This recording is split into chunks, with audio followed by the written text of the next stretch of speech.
On a Tuesday morning in October 1970, Cecil Beaton, the royal photographer who had taken her wedding portrait, submitted 9 prints to the Buckingham Palace press office for the Queen Mother's 70th birthday official release.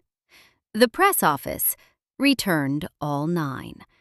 They did not give a reason. They did not have to. In every one of the 9 prints, in slightly different proportions, the Queen Mother was smiling. And in every one of the 9 prints, her teeth, which she had not seen a dentist about since the spring of 1968, were visible. Beaton kept all 9. He never published them. When he was asked in 1980 why a woman with the dental staff of the British state on call had visibly black teeth, he said, "She told me she'd rather spend the money on gin." That is the line. 63 words, 1 sentence. The audience has been asking about that sentence in the comments of this channel for 6 months. 702 likes across 6 different videos, all returning to the same subject. We are going to do what those comments have been asking us to do. We are going to stop using her teeth as a metaphor for her character. We are going to narrate the actual decision behind them. Let us begin in 1939, the year of the coronation, the year she became Queen Consort. She had been on the throne, as wife of George VI, since the abdication of his brother in December 1936. She was 39 years old. She had already sat for Cecil Beaton once, in July of that year, in a session at Buckingham Palace that was scheduled for 20 minutes and ran for over 5 hours. The Royal Collection Trust retains those photographs. They are the famous white wardrobe portraits, the Norman Hartnell dresses, the parasol in the summer house, the gardens of the palace. In every one of them, she is smiling. In every one of them, her teeth are turned away from the lens, or shaded by the parasol, or framed in a soft profile that the photographer's eye has selected with care. And here is what most people miss when they look at those 1939 portraits. The teeth are already a problem. Beaton's biographer Hugo Vickers would later describe a working understanding between the photographer and the sitter that ran for the next 41 years. There were angles that worked and angles that did not. There were prints that left the studio and prints that did not. The 1939 sitting set the pattern. By the time she was 39 years old, the royal photographer of the British state had already been instructed, by his subject or by her staff, or by his own eye for what could and could not be released, to manage the smile. Modern dentistry has an explanation for what was happening. Dr. Chris Theodoro, asked to assess the Queen Mother's teeth on the basis of late-life photographs, listed the era's medical realities. A childhood without fluoridated drinking water. Fluoride was not added to the British water supply until 2003, 1 year after she died. A childhood of frequent fevers, which weakens the enamel of teeth still forming. Antibiotics, where they existed, that bound chemically to the calcium of developing teeth and pulled the color out of the surface. Cigarettes. Sweet trays. The lifestyle of a young Edwardian woman with a family seat in Hertfordshire and a long childhood at Glamis. And here is the thing about that explanation.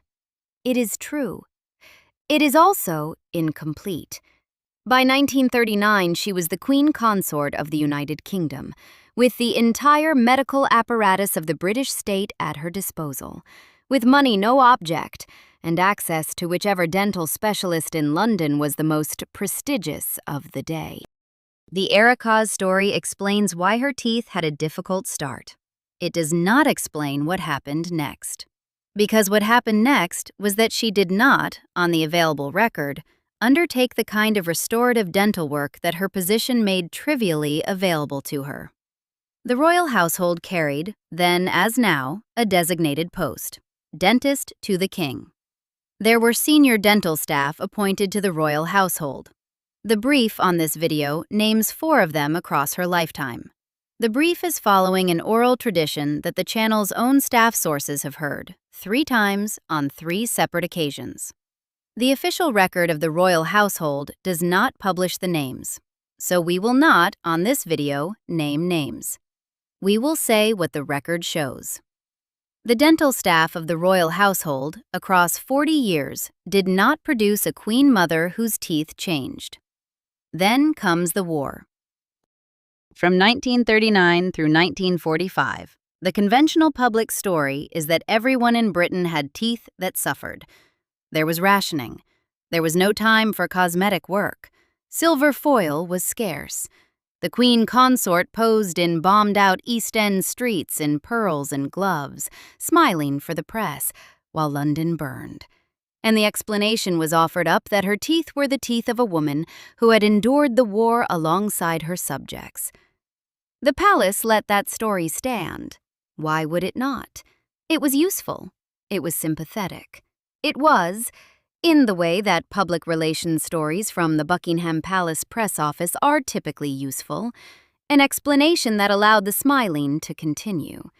But the war excuse was a polite version. Because here is the thing about wartime royal dentistry. The royal household did not stop functioning during the war. The royal dentists did not down their tools and join the Royal Army Dental Corps, which had been approved by royal warrant signed by George V in January 1921, and which existed precisely so that there would be no question of dental capacity inside the British state during a war. The senior dental staff of the royal household, on the available evidence, remained in their posts at Buckingham Palace and at the palace's evacuation address at Windsor. The post of dentist to the king was filled throughout the war. The Queen Consort was, throughout the war, the wife of the king. She could have had any work done that she chose to have done. Silver foil rationing did not apply to the royal household. The story that her teeth had been damaged by wartime conditions worked because it was emotionally legible, not because it described what actually happened to her access to dental work. Here is what the record shows. The war ended in 1945. Rationing on most foodstuffs ended in 1954.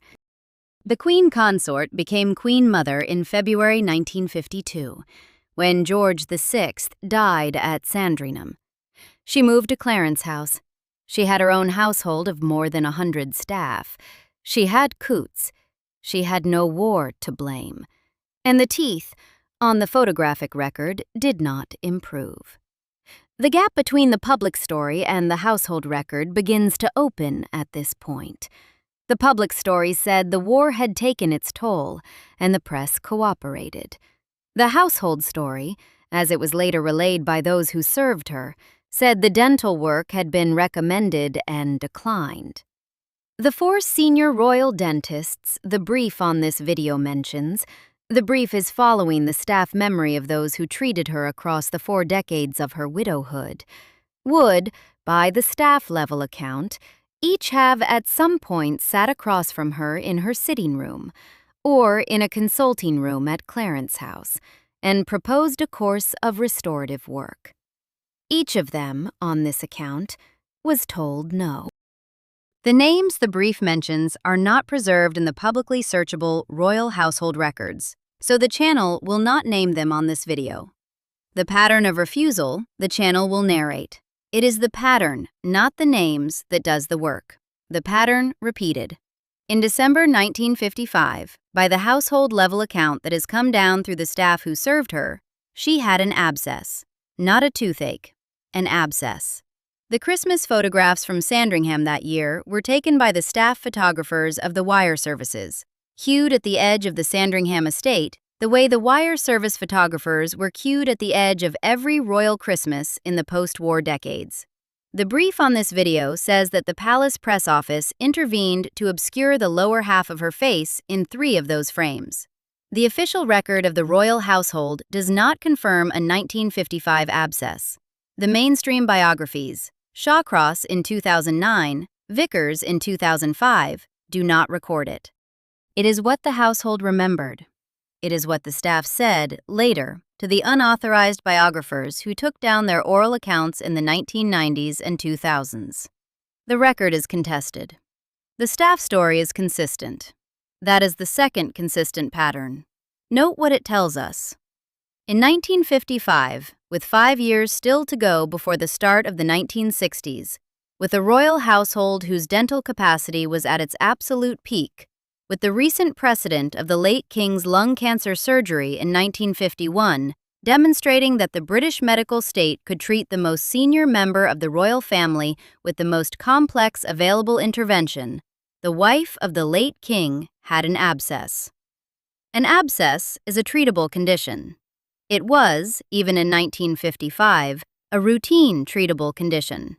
The household record, on the staff account, is consistent with the abscess having been treated only to the extent necessary to relieve the immediate symptom: drainage, antibiotics, perhaps the extraction of the underlying tooth.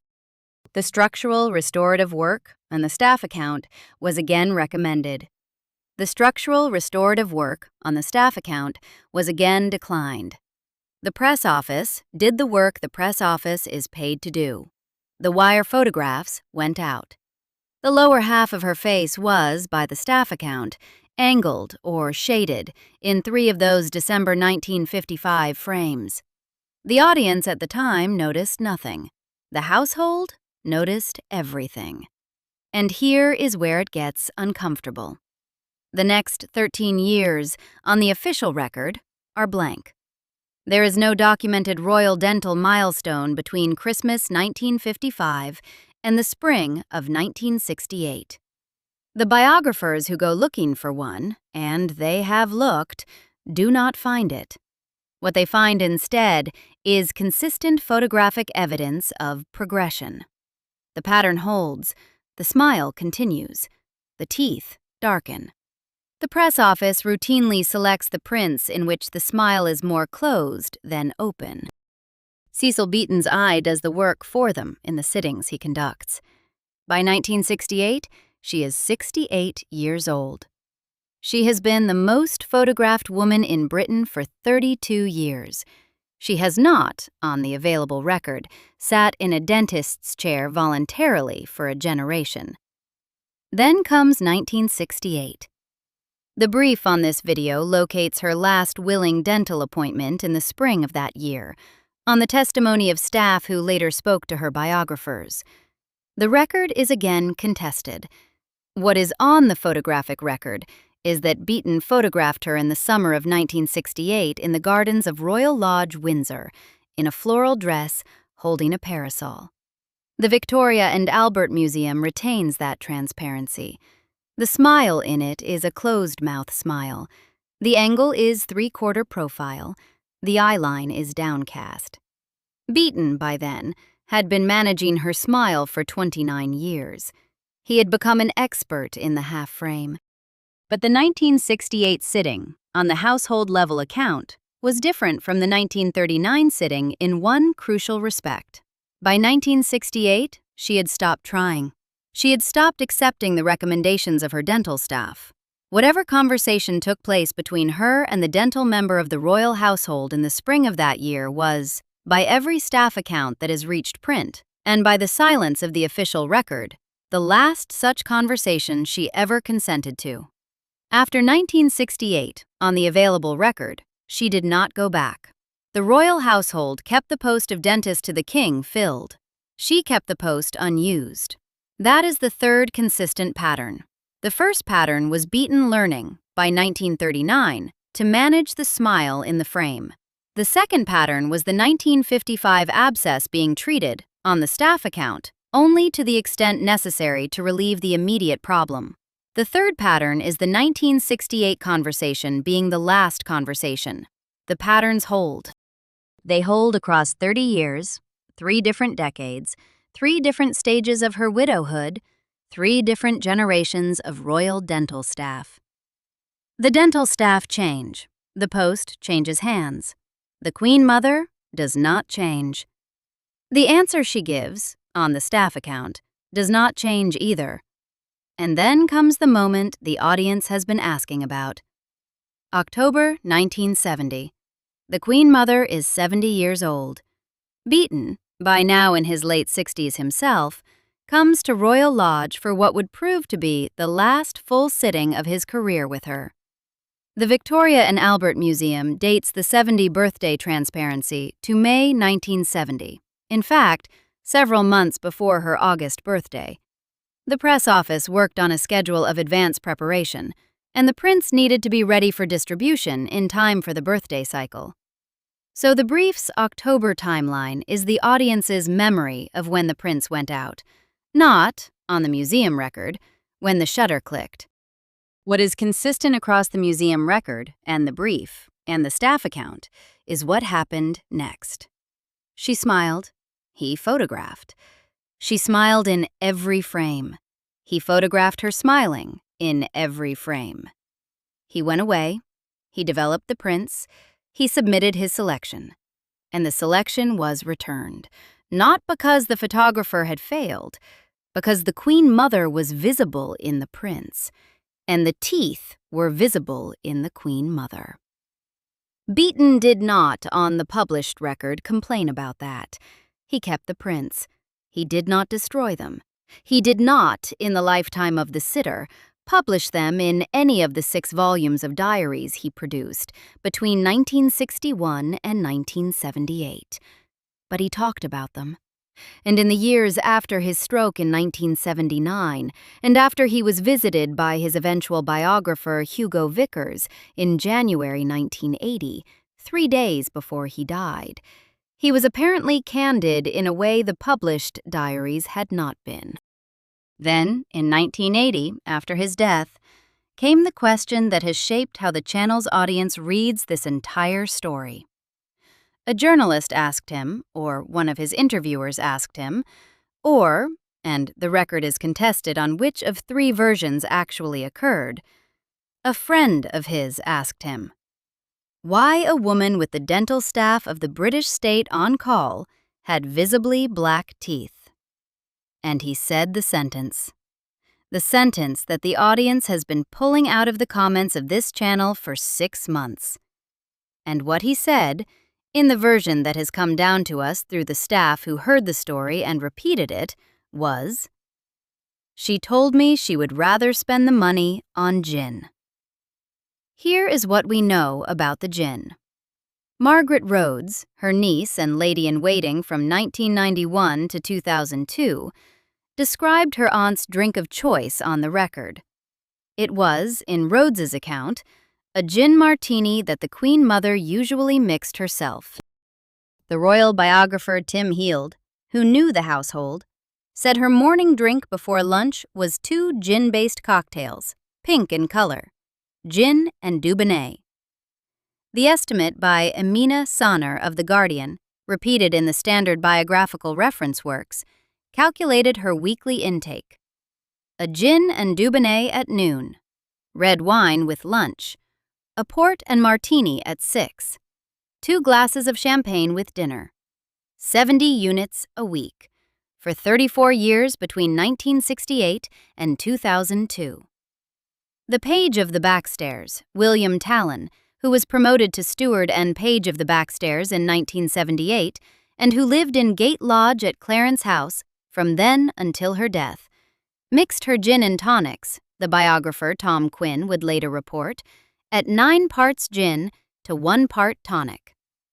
A note in her own handwriting to Talon, asking him to be sure to include 2 bottles of Dubonnet and gin for a picnic, in case it was needed, was sold at auction in 2008 to an anonymous bidder for $25,000.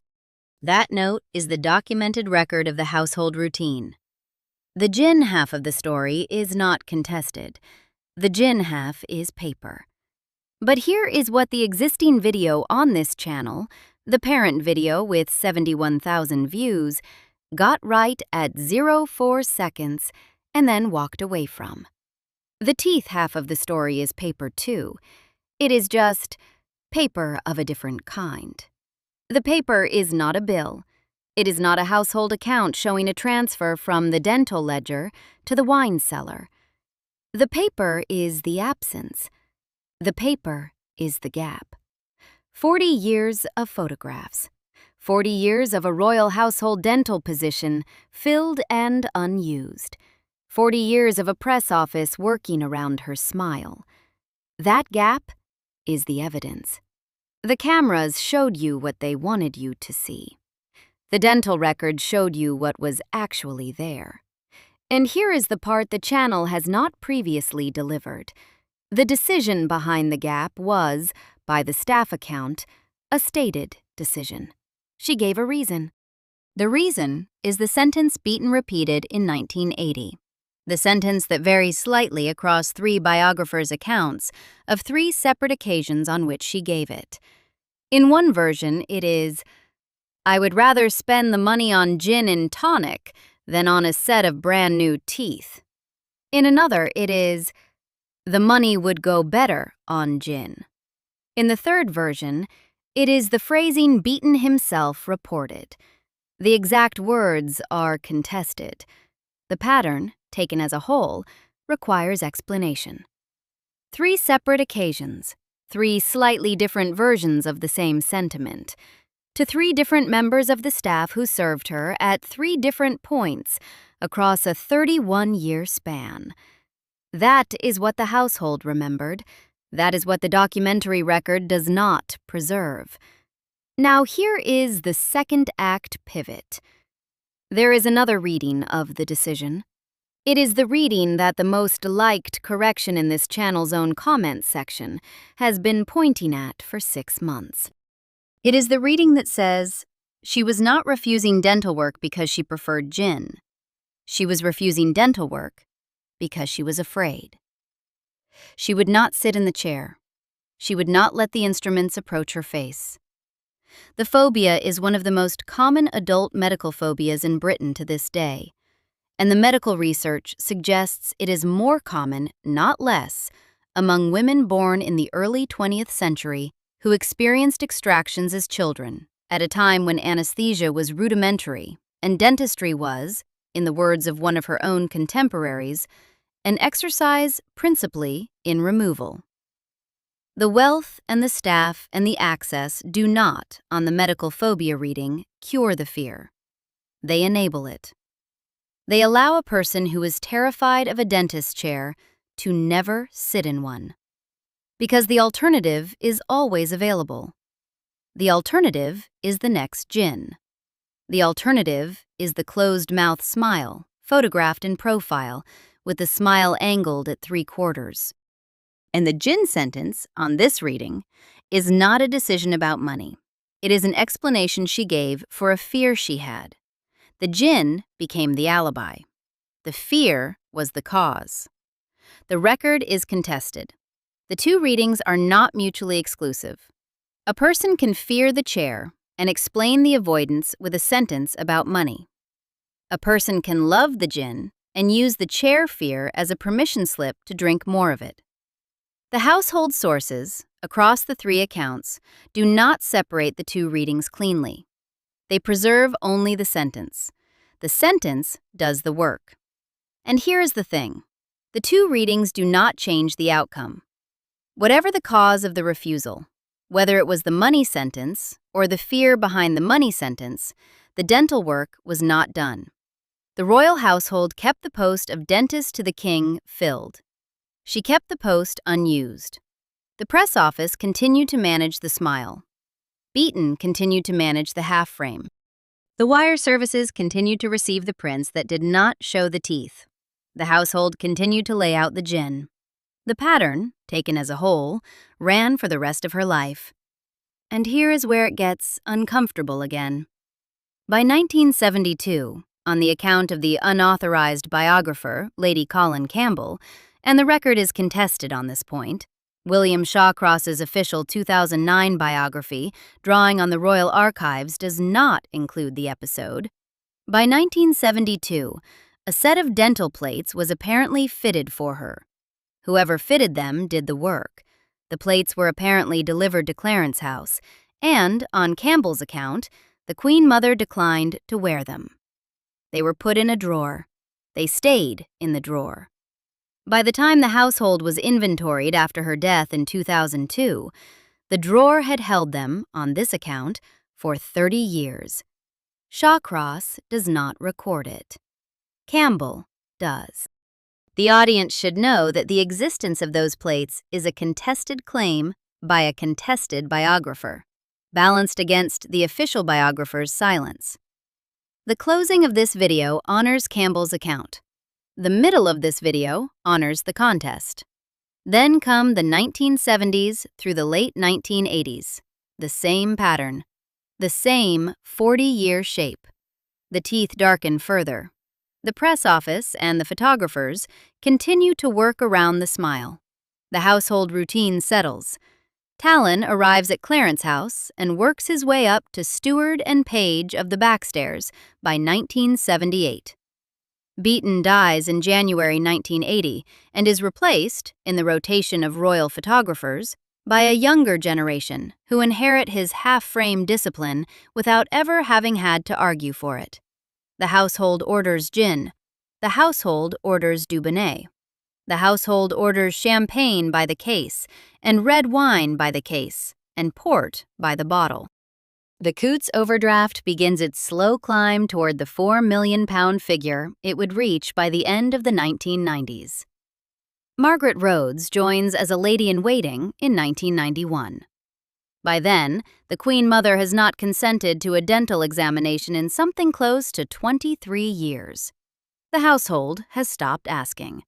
By the time anyone in the senior medical staff thought to raise the question again, the answer had already been given. It had been given 3 times, by 3 slightly different versions of the same essential sentence, to 3 different members of the staff, across 3 different decades. The household held the sentence the way a household holds a recipe that no one bothers to write down because everyone already knows it. The dental staff of the royal household, on the available evidence, never received a different answer. The audience of this channel has been asking, in the comments, what that answer was. The answer was the same answer she had been giving since 1968. The answer had not changed. And then comes 1989. The brief on this video locates a clergyman's note in 1989. An infection, an antibiotic course, a private chaplain's record. The brief identifies the clergyman as George Carey, Archbishop of Canterbury. The historical record is unambiguous on this point, and the brief is wrong. In 1989, George Carey was the Bishop of Bath and Wells. He did not become Archbishop of Canterbury until April 24, 1991. So whatever note the brief's source remembered from 1989, it was not written on Lambeth Palace paper, and it was not signed by an Archbishop of Canterbury. It was, at most, written by a senior cleric who would later, 2 years on, become Archbishop. Carey's own 2004 memoir, Know the Truth, published by HarperCollins, does not contain a published 1989 Queen Mother dental episode in its publicly indexed contents. The episode, if it occurred, is not in the published record. It is in the household memory. Treat it accordingly. What the channel can say about 1989 with confidence is what the photographic record shows. She turned 89 that summer. The Royal Lodge Gardens hosted the usual round of family birthday photographs. The press office, by then on its 3rd generation of staff since the 1955 Sandringham episode, selected the prints. The teeth in those prints are by the late 1980s already in the condition that the audience of this channel has been pulling out of comment sections and asking about. The household had, by then, more than 2 decades of practice managing the public-facing image. The smile was no longer a problem to be solved. The smile was a problem to be framed. And the framing, by then, was practiced. By the time Carey was actually at Lambeth, by 1991, by 1995, by 1999, the royal household's medical concerns about her teeth had become routine. She was in her 90s. She had outlived the dental staff who had treated her at the beginning. She had outlived her photographers. Beaton had been dead for over a decade, and the next generation of royal photographers had been managing her smile for half a generation. She had outlived 2 senior royal dentists, on the brief's count, and on her own staff's account. The royal household kept appointing successors to the post. She kept the post unused. The pattern holds. The dental staff appointed by royal warrant did not produce a queen mother with different teeth. The Buckingham Palace press office continued to select prints in which the lower face was angled, profiled, shadowed, or partly obscured by hat brims and parasols. The wire services and the family newspapers ran the selected prints. The teeth stayed visible in the unselected prints. The unselected prints, like Beaton's vetoed 9 from the 1970 set, did not appear in the volumes of royal photography that line the gift shop shelves at the palace. And on the gin versus dentistry sentence? The line the audience came here to hear about. The documentary record does not preserve it. The household record, by way of 3 biographers' 3 separate retellings of 3 separate occasions on which staff members heard her say something close to that sentence, preserves only the shape. The shape is consistent. She was asked, on the household account, on at least 3 occasions in the years between 1968 and 1999, why she did not have the dental work done. And she answered, on each of the 3 occasions, with the same essential sentence. The money would go better on gin. She would rather spend the money on gin. The teeth were not, in her telling, worth the chair. The drink was. The pattern, taken as a whole, requires explanation. The pattern on the available record has not been explained any other way. Some silences are louder than speeches. The silence in the official record on this matter is 40 years long. The household memory in the same span is consistent. The audience, watching the cold open of the parent video on this channel 6 months ago, suspected that something was off in the official story about her teeth. The audience was right. You were right. You were right the whole time. She died in 2002 with the same teeth she had in 1968. The dental plates she had been fitted for and refused to wear had by then been in a drawer at Clarence House for 30 years. The dentists who had tried to treat her had retired, and some had died. The Cecil Beaton portraits that had been vetoed hung on her wall, where she could see them every day, and where no visitor was meant to. The line about the gin, the staff remembered, had not been a joke. It had been an actual choice. It had been made by a woman whose dental care was not just funded, but the dental care of the British state, and she had stuck with it, 6 bottles a week, for 34 years.